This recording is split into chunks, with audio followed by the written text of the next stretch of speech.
Hello friends, हम start करते हैं आज करंट अफेयर्स का पहला क्वेश्चन। भारत के किस भूभाग में समान नागरिक संहिता को आज़ादी से पूर्व लागू किया गया था?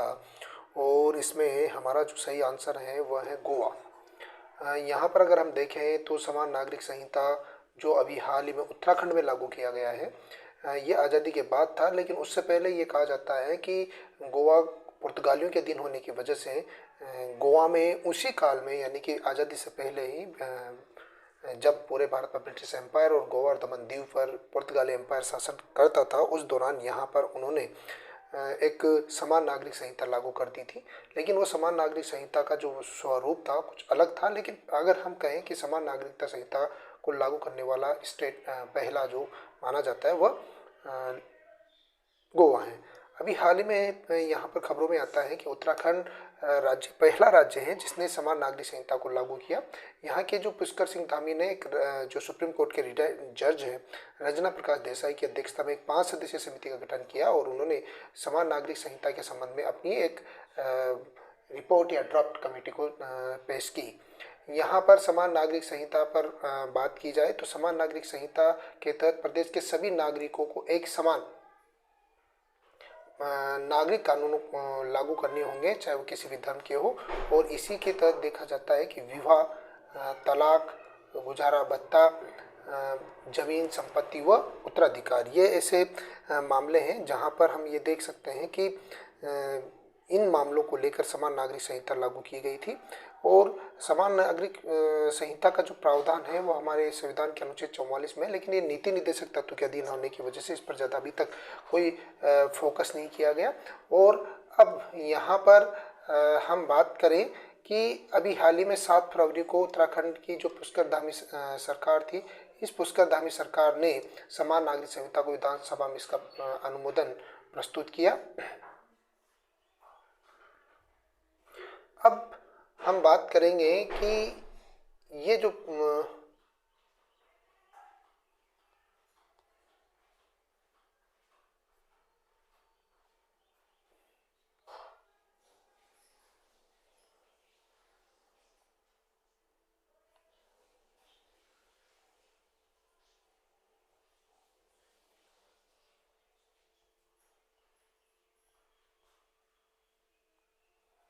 समान नागरिक संहिता जो थी, ये समान नागरिक संहिता पर अगर हम बात करें तो समान नागरिक संहिता का जो महत्व है वो ऐतिहासिक महत्व है, ब्रिटिश काल से शुरू हो जाता है। और यहाँ पर ये कहा जाता है 1840 में लेक्स लॉ की रिपोर्ट जारी हुई थी। और इस रिपोर्ट में जो 1840 को जारी होती है, और इसी रिपोर्ट में ये कहा जाता है कि आपके भारत की जो नागरिक संहिता है उसका स्वरूप आ गया था। यहाँ पर इसका तो ऐतिहासिक उल्लेख अगर हम बात करें थोड़ा सा, तो ब्रिटिश एम्पायर के दौरान जो समान नागरिक संहिता है,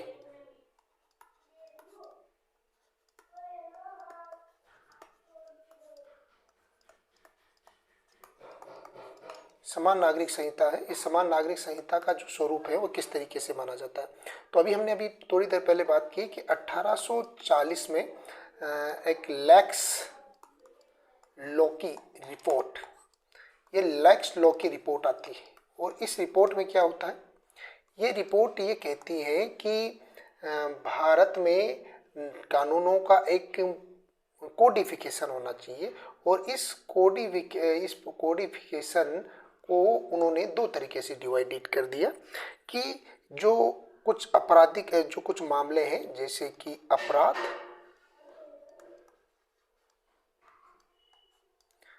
सबूत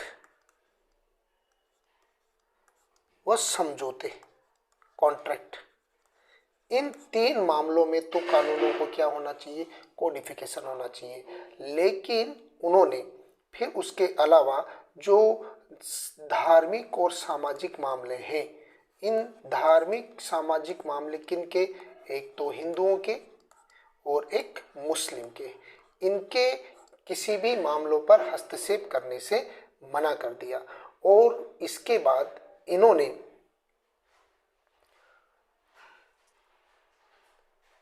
भारत में जैसे इनका एम्पायर स्थायित्व अपना लेना शुरू कर देता है, तो उसके बाद 1843 में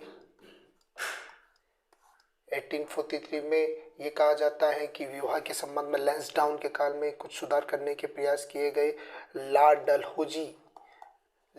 डलहौजी के काल में आपके यहाँ पर सामाजिक मामले जैसे कि उत्तराधिकार अधिनियम, धार्मिक निर्योग्यता अधिनियम, विधवा विवाह अधिनियम, ऐसे बहुत से ऐसे जो धार्मिक और सामाजिक मामले थे उन पर ब्रिटिश एम्पायर उनका कोडिफिकेशन करना शुरू कर देते हैं। लेकिन इन सब कारणों के बाद 1857 में एक क्रांति होती है जो ईस्ट इंडिया कंपनी के खिलाफ हुई, और इस क्रांति में ये चीज़ जो निकल के सामने आती है कि ब्रिटिश जो एम्पायर है, ये ब्रिटिश एम्पायर द्वारा जो हिंदू और मुस्लिमों के जो पर्सनल लॉ है, यानी कि इनके सामाजिक और धार्मिक मामले, उन पर जो हस्तक्षेप कर रही है, इन हस्तक्षेप की वजह से या कहीं ना कहीं इनकी भारतीयों की भावनाएं आहत हुई और उन्होंने 1857 में ये क्रांति करना शुरू कर दिया। तो इसी को उन्होंने इसे आधार मानते हुए अब उन्होंने एक नई चीज़ यहाँ पर लागू कर दी कि नहीं, अब उनके बाद 1857 में उन्होंने भारतीय मामलों में हस्तक्षेप न करने की घोषणा की, और इसके लिए महारानी की घोषणा होती है। महारानी की बाकायदा घोषणा होती है, और इस महारानी की घोषणा में ये निर्धारित किया जाता है कि ये भारतीयों को विश्वास दिलाया जाता है कि आगे से उनके किसी भी मामलों में हस्तक्षेप नहीं किया जाएगा। अब यहाँ पर एक चीज़ और निकल के सामने आती है कि जैसे ये हुई उसके बाद ब्रिटिश एम्पायर ने केवल उन 3 मामलों पर, जैसे कि अपराध से रिलेटेड थे या फिर अगर हम बात करें सबूत या फिर समझौते के आधार पर जो मामले थे, उन पर तो हस्तक्षेप करना शुरू कर दिया, लेकिन अन्य मामलों में हस्तक्षेप नहीं किया।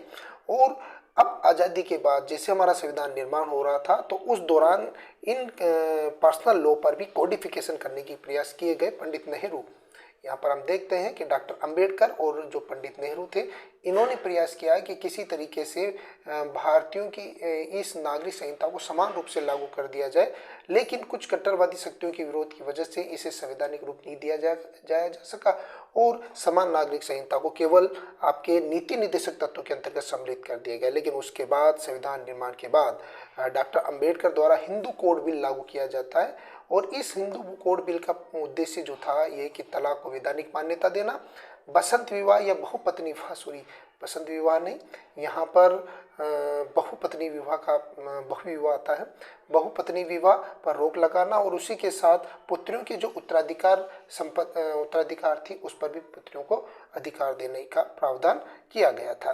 तो यहाँ को अगर हम और आगे देखें तो हिंदू कोड बिल, इस हिंदू कोड बिल को जब लागू किया तो इसमें अपने आप ये 4 कानून इंक्लूड किए गए थे। ये 4 कानून यहाँ पर सम्मिलित होते हैं, और ये पहला तो उत्तराधिकार अधिनियम, उत्तराधिकार अधिनियम, इसके अंतर्गत महिला को या जो पुत्री होती थी, इस पुत्री को अपनी संयुक्त हिंदू परिवार से कोई किसी प्रकार का जो आर्थिक लाभ नहीं मिलेगा, यानी कि पैतृक संपत्ति में उसका कोई हिस्सा नहीं होगा। लेकिन बाद में ये कहा जाता है कि सितंबर 2005 में यूपीए जो गवर्नमेंट आई, इस यूपीए गवर्नमेंट ने महिलाओं को इस पर अधिकार प्रदान कर दिया। दूसरा इसमें हिंदू मैरिज एक्ट आता है। ये हिंदू मैरिज एक्ट 1944 को आता है, और इस हिंदू मैरिज एक्ट के अंतर्गत ये निर्धारित किया गया कि हिंदुओं को विवाह के लिए केवल पॉलीगोमी, जो बहु विवाह प्रथा थी, उसको पूरी तरीके से रेस्ट्रिकेट कर दिया गया। उसी के तहत एक माइनॉरिटी और एंड गार्जियनशिप एक्ट आता है 1956 में, और इस एक्ट के द्वारा संरक्षकता या अभिभावक की जो अभिभावक को 18 साल तक बच्चों को अपने की प्रॉपर्टी पर अपना नियंत्रण रखने का अधिकार मिल जाता है। लेकिन यहाँ पर 18 साल के बाद बच्चे को उसको वही पावर उसे वापस लौटा दी जाती है। इसके कुछ गार्जियनशिप के कुछ इन्होंने एक्ट भी लागू किए गए थे। एक एडॉप्शन एंड मेंटेनेंस, यानी कि भत्ता, गुजारा भत्ता और जनरल एडॉप्शन, किसी बच्चे को जो गोद लिया जाता है उसको लेकर एक्ट बनाए गए थे 1955 में। और ये 4 एक्ट आपके हिंदू कोड बिल में लागू किए जाते हैं। अब इसी के साथ एक चीज और यहाँ पर ऐड होती है, हिंदू मैरिज एक्ट, स्पेशल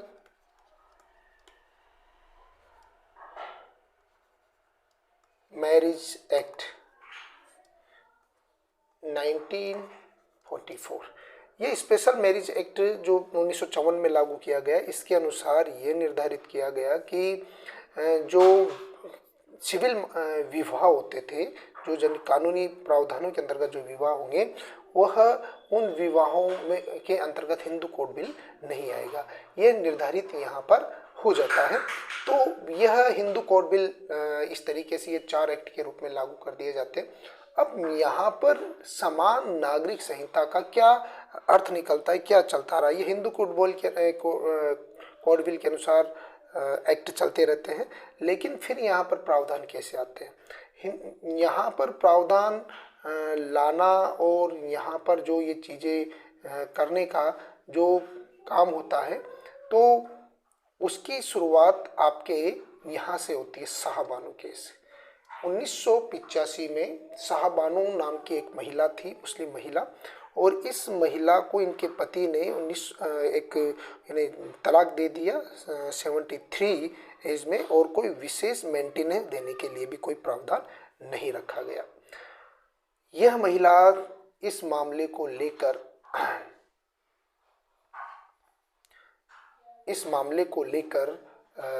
पहले वहाँ के लोकल कोर्ट में जाती हैं, डिस्ट्रिक्ट कोर्ट में ये इसे सफलता मिलती है, फिर ये हाई कोर्ट में जाती हैं, वहाँ पर इसे सफलता मिलती है। यानी कि इन 2 केस को जीतने के बाद इनके पति फिर भी इनको टेक ओवर देने की स्थिति में नहीं थे, तो इस वजह से वह एक वकील थे और इस मामले को लेकर वह कोर्ट में चले जाते, सुप्रीम कोर्ट में। और सुप्रीम कोर्ट में जाकर वहाँ पर इस तरीके से ये देते हैं कि हमारा पर्सनल मामला है, मेंटेनेंस जो देना है, कितना देना है और नहीं देना, इसका निर्धारण कोर्ट के द्वारा नहीं किया जाता। इसका निर्धारण जनरली हमारे लिए जो पर्सनल लॉ है, हमारा जो मुस्लिम पर्सनल लॉ बोर्ड है, उसके अनुसार निर्धारित किए जाएंगे। तो जब उन्होंने इस मामले को सुप्रीम कोर्ट में रखा, जिसे आप एक तरीके से शाहबानो केस कहते हो, ये शाहबानो केस को जब सुप्रीम कोर्ट में रखा, तो सुप्रीम कोर्ट ने 1985 में इससे संबंधित एक बड़ा डिसीजन दिया। डिसीजन इस तरीके से दिया जाता है कि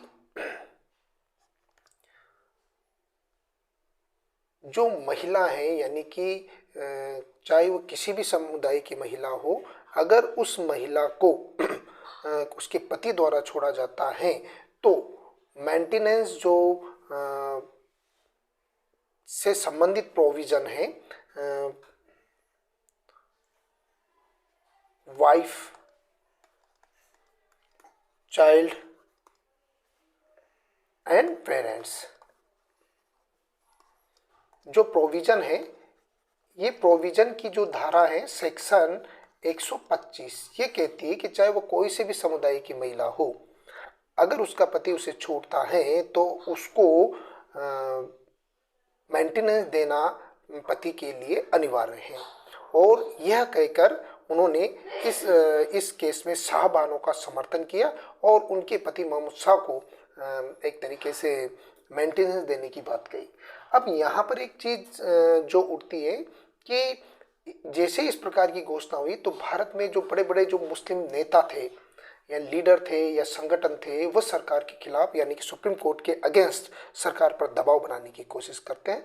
और जब उनके द्वारा दबाव बनाया गया, तो राजीव गांधी सरकार उनके दबाव में आ जाती है और दबाव में आकर एक एक्ट उसी दौरान बनाती है जिसे कहा जाता है Muslim women act 1986। Muslim women act 1986 जारी होता है और इस एक्ट के अनुसार ये कहा जाता है कि जो मेंटेनेंस की बात कही गई है 125, जो सेक्शन 125 के अधीन कही गई है मेंटेनेंस को लेकर, वह मुस्लिम महिला के संदर्भ में लागू नहीं होती। यानी कि मुस्लिम जो महिला है, वो मुस्लिम महिला पर जो मेंटेनेंस को लेकर अपने पति पर दबाव देने की बात कह रही है, वह नहीं होगा। यानी कि सुप्रीम कोर्ट का डिसीजन पलट दिया। इसमें कुछ नेता राजीव गांधी सरकार से नाराज हुए थे और एक युवा नेता उस समय हुआ करते थे जिनका नाम था मोहम्मद आरिफ। मोहम्मद आरिफ तो इस तरीके से इस कदर नाराज हुए, जो उस समय खेल राज्य मंत्री हुआ करते थे, युवा मामलात के मंत्री हुआ करते थे। उन्होंने अपनी ही सरकार के खिलाफ इस्तीफा दे दिया और इस एक्ट को महिलाओं के खिलाफ, मुस्लिम महिलाओं के खिलाफ मानते हुए उन्होंने पार्टी तक भी छोड़ दी, जो वर्तमान समय में केरल के राज्यपाल हैं।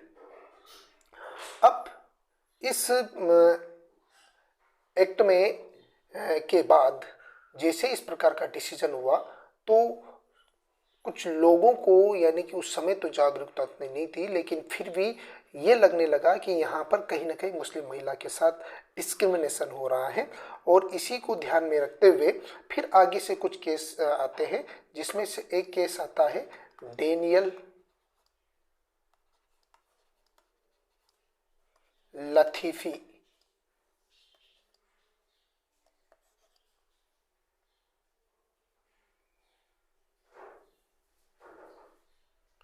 डेनियल लतीफी, इस केस का मतलब क्या माना जाता है? इस केस का मतलब ये माना जाता है कि जो महिला है वह ये जो MW एक्ट 1986 लाया गया है, ये कहीं ना कहीं जो मुस्लिम महिला के साथ, मुस्लिम महिला को जो संविधान ने अधिकार प्रदान कर रखे हैं, आर्टिकल 14, आर्टिकल 15 और आर्टिकल 21, इसका एक तरीके से पूरा क्या हो रहा है, वायलेशन हो रहा है। यानी कि ये अधिकार कहीं ना कहीं मुस्लिम महिला से छीने जा रहे हैं, उसको मेंटेनेंस ना देकर। और अगर उसे मेंटेनेंस नहीं मिल रहा है तो अगर वह किस तरीके से अपना गुजारा भत्ता चलाएगी, इसका भी सुप्रीम कोर्ट द्वारा डिसीजन हो। तो यहाँ पर सुप्रीम कोर्ट ने एक बड़ा अच्छा डिसीजन दिया। इसमें सुप्रीम कोर्ट ने ये कहा कि ये जो महिला है, महिला को, जो मुस्लिम महिला है, जब उसका पति छोड़ेगा तो वहाँ पर उसकी कॉन्स्टिट्यूशनल पावर कहीं ना कहीं वो डैमेज हो रही है। उसको बनाए रखने के लिए उसे उपयुक्त मेंटेनेंस दिया जाए, लेकिन किसके अधीन? उसी MWA के अधीन दिए जाए। इसके बाद एक सरला मुद्गल केस आता है 95 में, और 95 में सरला मुद्गल में ये कहा जाता है कि इनके पति ने धर्म चेंज करके, इस मुस्लिम धर्म ग्रहण करके अपनी दूसरा विवाह कर लिया था दीपा नाम की महिला से। इसको लेकर वो सुप्रीम कोर्ट में गई। सुप्रीम कोर्ट ने ये कहा कि चाहे पति मुस्लिम धर्म ग्रहण कर रहा है, लेकिन उसका जो पहला विवाह है, जो सरला मुद्गल के साथ उसका विवाह है, उसे उसी के अनुसार, यानी कि हिंदू कोड बिल के अनुसार ही क्या करना पड़ेगा, भुगतान या मेंटेनेंस देना पड़ेगा। वहाँ पर उसके लिए MWA यानी मुस्लिम वुमेन एक्ट 1986 लागू नहीं होगा। और उसी के तहत एक जॉन वेल्टॉम केस माना जाता है। एक ये केरल की एक चर्च की एक नन थी, और इसने ये कहा कि जो ये हिंदू बिडकोल का उत्तराधिकार अधिनियम था, ये उत्तराधिकार अधिनियम कहीं न कहीं जो चर्च की क्रिश्चियनिटी है, उस क्रिश्चियनिटी के जो कोई व्यक्ति द्वारा कि चर्च में दिए जाने वाले दान है, उसको कहीं ना कहीं कंट्रोल कर रहा है। तो उससे उसमें क्रिश्चियनिटी को कहीं ना कहीं डेमोलाइज करने की बात की जा रही है, उसकी पावर को छीनने की बात की जा रही है, तो वह पावर यहाँ उनसे ना छीनी जाए। तो इस तरीके के यहाँ पर इन केसेस में ये डिसीजन होते हैं। अगला हम क्वेश्चन देखते हैं और उसके बाद ये आपका यहाँ पर लागू होता है। आगे हम यहाँ पर बात करें दूसरे क्वेश्चन की, हाल ही में म्यूजिक क्षेत्र में इसका सबसे बड़ा समारोह आयोजित किया गया, जिसे ग्रैमी अवार्ड कहा जाता है। और इस अवार्ड में सबसे ग्लोबल म्यूजिक एल्बम का नाम जो दिया गया इसमें ग्रैमी अवार्ड जीतने वाला, वो कौन सा है? तो यहाँ पर 4 ऑप्शन है, मिडनाइट, दिस मोमेंट, और माइली साइरस, और विक्टोरिया मोमेंट। तो इस पर अगर हम बात करें तो इसमें सबसे हमारा टॉपिक जो बनता है दिस मोमेंट जो है, ये दिस मोमेंट जो है शंकर महादेव यानी कि शक्तियों का एक ग्रुप है, म्यूजिक ग्रुप जिसका नाम शक्ति है। और इसमें इसके संस्थापक तो मैग्लियोन है जो ब्रिटिश गिटार वादक है, और उन्होंने उन भारतीयों के साथ मिलकर शक्ति म्यूजिक ग्रुप बनाया था। और इसके द्वारा ये दिस मोमेंट नाम का एक एल्बम रिलीज किया गया, और इसे विश्व का सबसे सर्वश्रेष्ठ ग्लोबल म्यूजिक एल्बम के रूप में इसने ग्रैमी अवार्ड जीता है। इसमें अगर हम बात करें तो मिडनाइट को एक रिकॉर्ड ऑफ द ईयर के रूप में, और टॉप मोस्ट जो गायक सिंगर है उसके रूप में विक्टोरिया मोमेंट रहे। माइली साइरस जो फ्लावर्स का एक म्यूजिक एल्बम था, इन सब ने अलग अलग अवार्ड जीते जिसका हम अभी डिस्कशन करेंगे। लेकिन उससे पहले हम थोड़ी सी बात करें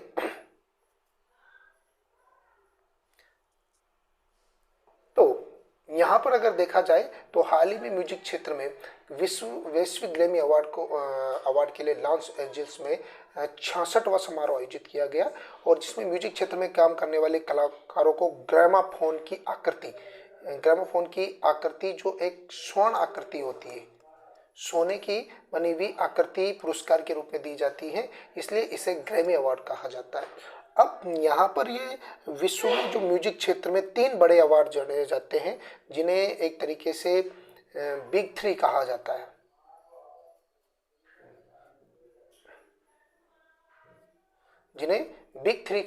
है। और ये जो बिग 3 है उनमें एक तो अमेरिकन म्यूजिक अवार्ड, एक आता है आपका ग्रैमी अवार्ड, और तीसरा बॉन्ड बैंड अवार्ड के नाम से जाने जाते हैं। और ये विश्व के टॉप मोस्ट म्यूजिक अवार्ड माने जाते हैं।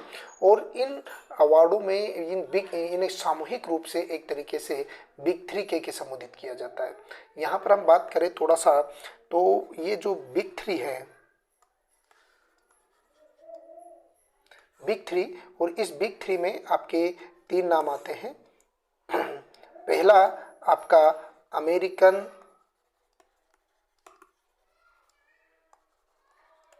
म्यूजिक अवार्ड होता है। दूसरा जो है आपके ग्रैमी अवार्ड, और एक आता है बेस्ट बैंड अवार्ड। ये 3 प्रकार के, और इन्हें सामूहिक रूप से क्या कहा जाता है, बिग 3। और इन 3 में से अभी हाल ही में ग्रैमी अवार्ड को लेकर पुरस्कार दिया गया। अब ये ग्रैमी अवार्ड क्या है,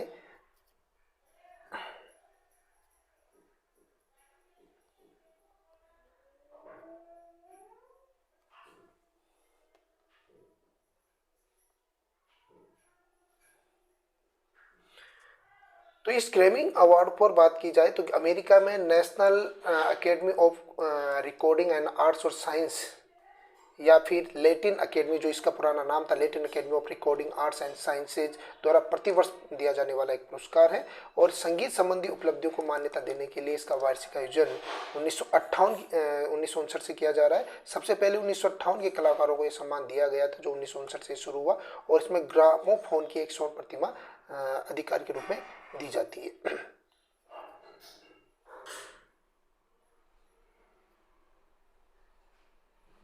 अब इस ग्रैमी अवार्ड के कुछ उसमें अगर हम बात करें तो सबसे जो म्यूजिक एल्बम है उसके रूप में दिस मोमेंट को दिया गया, जो कि एक म्यूजिक ग्रुप है शक्ति, उसके द्वारा संचालित किया जाता है।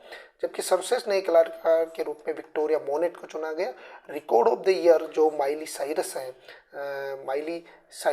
इस माइली साइरस जो फ्लावर्स इनके वो है फ्लावर्स इनको दिया गया। और सॉन्ग ऑफ द ईयर में what was the I made for जो अवार्ड सॉन्ग था, इसे सर्वश्रेष्ठ सॉन्ग ऑफ द ईयर के रूप में मान्यता दी गई, जिसके गायक कॉलिन बंधु माने जाते हैं। और एल्बम ऑफ द ईयर जो मिडनाइट है, स्वेन स्पेट जो मिडनाइट जो सॉन्ग है इसके इनको एल्बम ऑफ द ईयर के रूप में मान्यता मिली। अब यहाँ पर बात की जाए कि ये जो आपका एक अवार्ड मिला था दिस मोमेंट, दिस मोमेंट, ये दिस मोमेंट एक म्यूजिक ग्रुप है शक्ति, और इसको यह अवार्ड मिला। इसमें देखते हैं कि इसमें भारत के जो तबला वादक पंडित जाकिर हुसैन और गायक शंकर महादेवन के फ्यूजन म्यूजिक ग्रुप शक्ति को ने दिस मोमेंट के लिए सर्वश्रेष्ठ ग्लोबल म्यूजिक एल्बम का 66वां ग्रैमी अवार्ड जीता है 2024 को। और यह शक्ति का तीसरा एल्बम दिस मोमेंट 23 जून 2023 को इसी नाम से 46 वर्ष पुनः रिलीज हुआ है।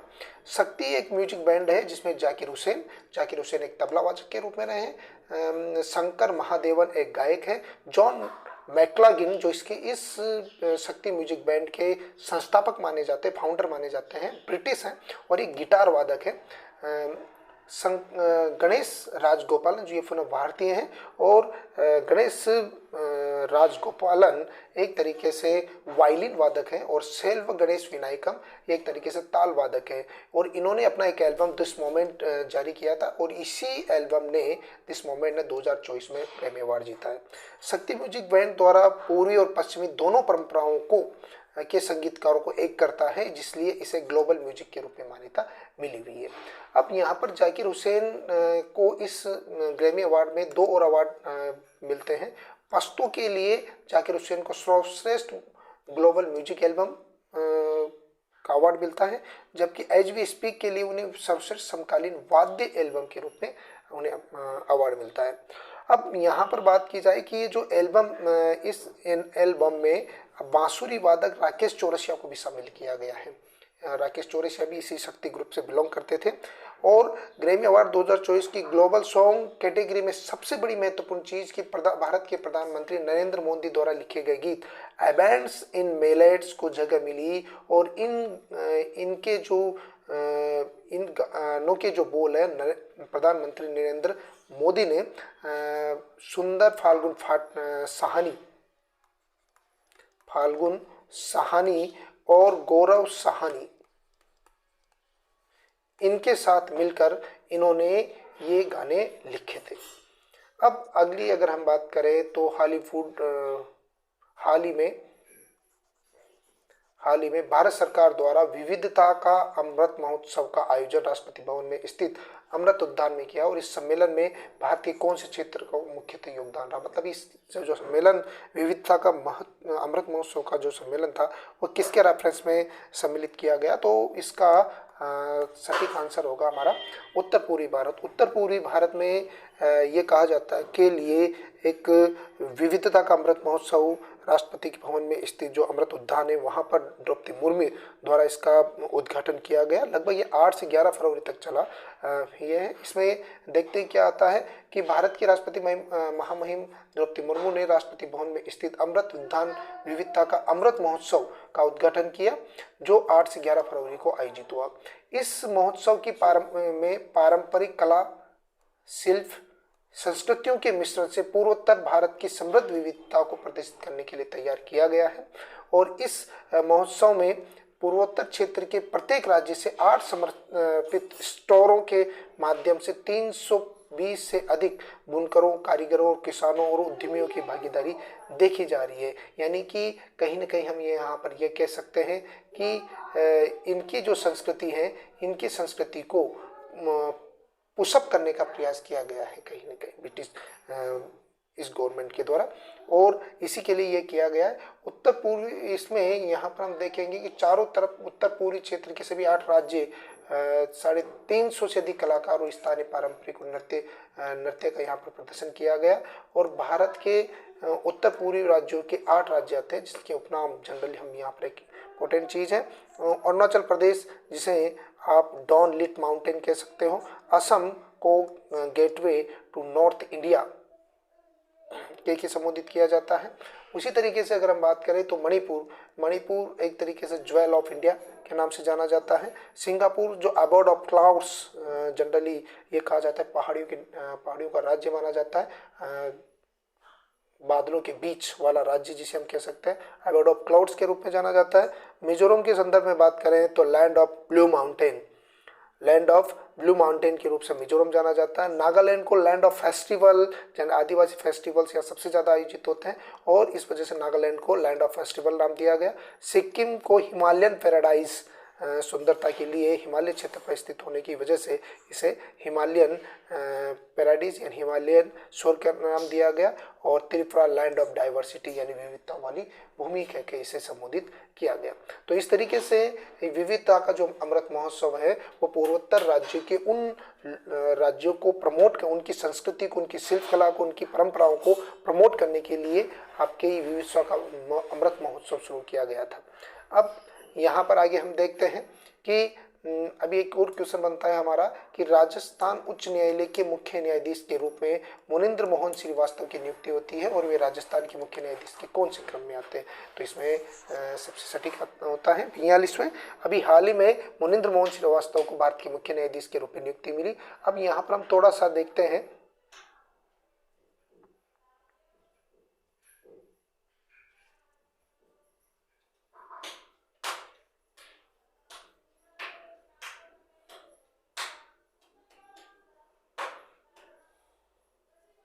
यहाँ पर हम देखते हैं कि भारत में जो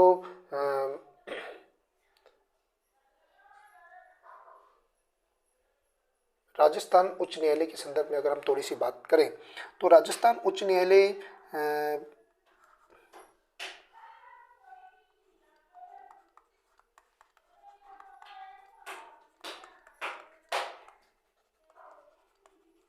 राजस्थान उच्च न्यायालय की बात की जाए तो राजस्थान उच्च न्यायालय एक तरीके से इस राजस्थान से संबंधित जो संवैधानिक, न्यायिक या अपीलीय जो मामले हैं उन मामलों के लिए राजस्थान हाई कोर्ट की स्थापना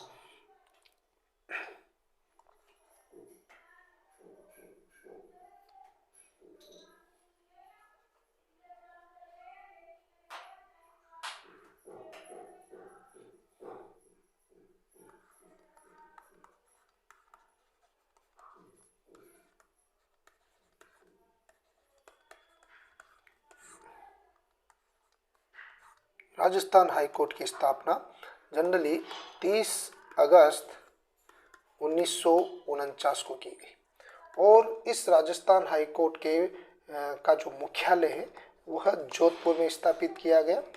जोधपुर में ये कहा जाता है कि इसकी स्थापना सत्यनारायण राव जो समिति है, इस समिति की सिफारिश के आधार पर की जाती है। अब जैसे कि अगर हम संवैधानिक रूप से देखें तो अनुच्छेद 214 से 237 तक भारतीय संविधान में हाई कोर्ट का उल्लेख किया गया है। अब यहाँ पर हाई कोर्ट के संदर्भ में बात की करें, हाई कोर्ट के संदर्भ में बात करें तो हाई कोर्ट एक तरीके से राजस्थान में